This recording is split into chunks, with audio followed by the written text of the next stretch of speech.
नमस्ते मित्रों। आज हम एक बहुत सरल लेकिन बहुत गहरे सत्य को समझेंगे। कभी तुमने अपने भीतर उठते क्रोध को शांत मन से देखा है? कभी रुककर यह महसूस किया है कि ये जो आग उठती है वो अचानक नहीं आती। ये भीतर बहुत पुराने किसी दुख की गूंज होती है, बहुत पुराने किसी अधूरे स्पर्श का दर्द, किसी भूले हुए घाव की हल्की सी चुभन। और अगर तुम थोड़ी देर ठहर जाओ तो तुम पाओगे कि क्रोध तुम्हारा शत्रु नहीं है। ये तो एक संकेत है, एक दस्तक कि भीतर कुछ अनदेखा पड़ा है जिसे तुम्हें देखना चाहिए। मन बड़ा अद्भुत है। ये नदी की तरह बह भी सकता है और तालाब की तरह रुक भी सकता है। बहता है तो निर्मल, रुकता है तो गंदला, बहता है तो संगीत, रुकता है तो बोझ। क्रोध वहीं जन्म लेता है जहां यह बहना रुक जाता है, जहां दुख, पीड़ा, असुरक्षा और दबी भावनाएं धीरे धीरे जमा होने लगती हैं। और एक दिन व्यक्ति चौंक कर पूछता है कि यह क्रोध कहां से आया, क्यों आया, कैसे आया, जबकि बाहर कुछ भी नया नहीं हुआ होता। नया तो भीतर होता है। वह दुख जो वर्षों से दबा था वह थोड़ा स्थान मांगता है, पर तुम उस दुख से भागते हो, उसे महसूस करने से डरते हो, उसे स्वीकारने से कतराते हो। कभी बचपन में तुम रोना चाहते थे और किसी ने तुम्हें रोक दिया, कहा कि रोना कमजोरी है, लड़के रोते नहीं, साहसी लोग आंसू नहीं बहाते। और तुमने मान लिया। तुमने सोचा कि आंसू रोक लेना ताकत है, पर हर रोका गया आंसू मन की दीवार पर एक दरार बनाता है, और वही दरारें बाद में क्रोध की चिंगारी बनती हैं। तुम देखते नहीं, लेकिन मन सब कुछ सहेज लेता है। हर अपमान, हर चोट, हर अस्वीकृति, हर वह क्षण जब तुम टूटे पर टूट न सके, जब तुम रोना चाहते थे पर रो न पाए, जब तुम कहना चाहते थे पर कह न पाए। हर वह क्षण मन में एक तिनके की तरह गिरता रहता है, और ये तिनके छोटे होते हुए भी मन के तल पर जमते जाते हैं, एक तलछट बनाते हैं, एक कीचड़। और यही कीचड़ जब हिलता है तो मन अस्थिर हो जाता है। तुम सोचते हो कि तुम किसी छोटे शब्द से आहत हो गए, पर शब्द छोटा नहीं था, तुम्हारा मन भारी था, भरा हुआ था। और जब मन भरा होता है तब छोटी सी चुभन भी पर्वत जैसी लगती है। कोई हल्की सी टिप्पणी, कोई मामूली बात, कोई साधारण इशारा तुम्हें भीतर तक हिला देता है, क्योंकि वो बात नई नहीं होती, वह तुम्हारे पुराने दर्द से मिलती है, वह तुम्हारे भूले हुए घाव को छू जाती है। यही सूक्ष्म स्पर्श क्रोध बन जाता है। क्रोध कभी बाहर से नहीं आता, क्रोध भीतर से आता है। सामने वाला सिर्फ चिंगारी है, बारूद तुम हो, और यह बारूद तुमने कई वर्षों में जमा किया है, अक्सर बिना जाने, बिना समझे, बिना महसूस किए। तुम दुख से डरते हो, अंदर के घावों से भागते हो, उन्हें छिपाकर तुम सोचते हो कि वे खत्म हो गए, पर दुख खत्म नहीं होता, दुख रूपांतरित होता है। बहने दो तो करुणा बनता है, रोक दो तो क्रोध बनता है। कई बार तुम सोचते हो कि तुम गुस्से में हो, लेकिन भीतर सिर्फ एक छोटा बच्चा रो रहा होता है। वही बच्चा जिसे कभी रोने नहीं दिया गया, जिसे कभी समझा नहीं गया, जिसे कभी सुना नहीं गया, जिसे बस चुप करा दिया गया। और वह चुप्पी अब चीख बनकर बाहर आ रही है। जब क्रोध उठता है तो वह क्षण पुरानी पीड़ा की खिंचाव का क्षण होता है। किसी ने कुछ कहा तो वह नया कारण नहीं बनता, वह सिर्फ तुम्हें याद दिलाता है कि भीतर कहीं कोई दरवाजा है जिसे तुमने बंद कर रखा है, और वह दरवाजा अब खुलना चाहता है। भीतर की हवा घुट चुकी है, ऊर्जा फंस चुकी है, और क्रोध उसी रुकी हुई ऊर्जा का विस्फोट है। मन ऊर्जा से चलता है, ऊर्जा रुके तो जलती है, जले तो फटती है। और फटना क्रोध है, बहना प्रेम है। तुम्हें लगता है कि तुम दूसरों से लड़ रहे हो, पर तुम अपने ही भीतर की परछाइयों से लड़ रहे हो, अपने ही पुराने दर्द से, अपने ही पुराने अनुभवों से। तुम्हें लगता है सामने वाला गलत है, पर असल में तुम खुद से दूर हो, तुम्हारी अपनी सच्चाई से, तुम्हारी अपनी भावनाओं से। लोग कहते हैं क्रोध बुरा है, क्रोध पाप है, पर क्रोध न अच्छा है न बुरा।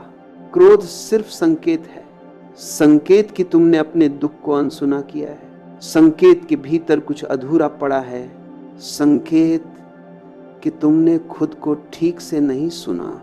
जब संकेत को समझते हो तो क्रोध शांत होने लगता है, और जब क्रोध शांत होता है तो तुम हल्के हो जाते हो। दुख को महसूस करना सरल है, पर उसे स्वीकारना कठिन, क्योंकि स्वीकार में तुम्हें अपने ही अतीत से मिलना पड़ता है, अपने ही घावों की ओर देखना पड़ता है, और ये मन को डराता है। मन भागना चाहता है, मन ध्यान भटकाना चाहता है। मन कहता है सब ठीक है, पर तुम जानते हो सब ठीक नहीं। मन बस शोर कर रहा है ताकि तुम भीतर की चीख न सुनो, भीतर का अंधेरा न देखो। पर तुम्हें अंधेरे से डरना नहीं चाहिए। अंधेरा तुम्हारा शत्रु नहीं, अंधेरा तुम्हारी यात्रा का द्वार है। जिस दिन तुम अंधेरे में प्रवेश करोगे, तुम्हें प्रकाश का जन्म दिखाई देगा। जब तुम अपने दुख को देखते हो बिना भागे, बिना दबाए, बिना निर्णय किए, तो दुख पिघलने लगता है, धुएं की तरह जो ऊपर उठता है और फिर आकाश में खो जाता है। दुख कभी भारी नहीं था, तुम्हारा विरोध भारी था। दुख कभी कठोर नहीं था, तुम्हारी जिद कठोर थी। दुख तुम्हें दबाता नहीं था, तुम दुख को दबाते थे। मन तालाब जैसा है, तुमने उसमें वर्षों तक पत्ते गिराए, शाखाएं गिराई, कीचड़ जमता गया, और तुमने कभी उसके पानी को साफ नहीं किया। तुमने कभी उसमें उतरकर देखा नहीं। तुम बस किनारे खड़े होकर चिंतित रहे कि पानी गंदा क्यों है, और अब समय है कि तुम उस तालाब में उतर जाओ, उस तलछट को महसूस करो, उस भार को पहचानो। और जब तुम उस तलछट को हाथों में लो तो तुम पाओगे कि ये तलछट तुम्हारी नहीं थी, ये पुराने शब्दों की धूल थी, पुराने अनुभवों की छाया थी, पुराने आंसुओं की परत थी। जैसे तुम किसी प्राचीन मकान में धूल पोंछते हो, वैसे ही तुम मन की धूल पोंछ सकते हो। और जैसे मकान साफ होने लगता है, वैसे ही मन साफ होने लगता है। मन जब साफ होता है तो ऊर्जा बहती है, और ऊर्जा बहती है तो क्रोध गायब हो जाता है। क्रोध बहने वाली ऊर्जा में टिक नहीं सकता, वह तो केवल रुकी हुई ऊर्जा में जन्म लेता है। जब तुम दुख को रोने की अनुमति देते हो तो रोना तुम्हें मजबूत बनाता है, रोना तुम्हें हल्का करता है, रोना तुम्हें सत्य के निकट ले जाता है। सत्य कभी कठोर नहीं होता, सत्य नरम होता है। और क्रोध ऐसी कठोरता है जिसमें सत्य नहीं बसता। सत्य को स्थान चाहिए, और वह स्थान वही मिलता है जहां दुख को जगह दी जाती है।